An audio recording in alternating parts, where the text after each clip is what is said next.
يجيبون المطرب من صالة التشريفات بكل احترام، ويجيبون خادم الحسين بالكلبشة، مجرم هذا.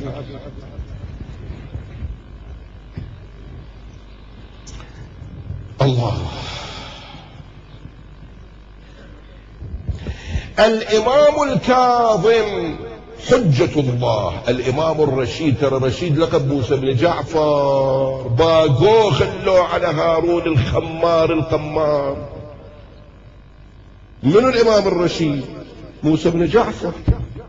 منو الإمام المتوكل؟ الإمام الهادي، باقوه خلوه على ذاك الخمار اللي ما يخاف من الله.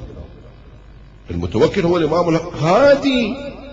وكان أحب لقب إليه المتوكل، يعني لما كان يخاطبون الإمام الهادي أيها الإمام المتوكل، الإمام كان يحب هذا اللقب. باقوا لقب الصديق من أمير المؤمنين خلوه على واحد ثاني. باقوا لقب الفاروق من أمير المؤمنين المظلوم خلوه على واحد ثاني. باقوا شنو خلوه؟ الآن بدي يلمعوا لك وجه يزيد بن معاوية. يزيد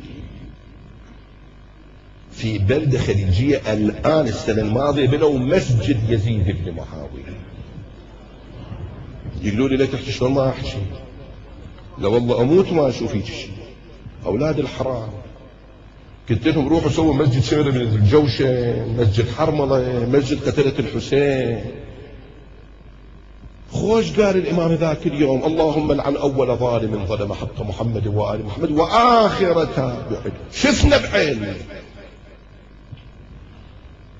في بلدة ثانية مسجد معاوية بن أبي سفيان، سكتنا مسجد يزيد، نسكت مسجد الشنب إذا ما طلع. أي شوف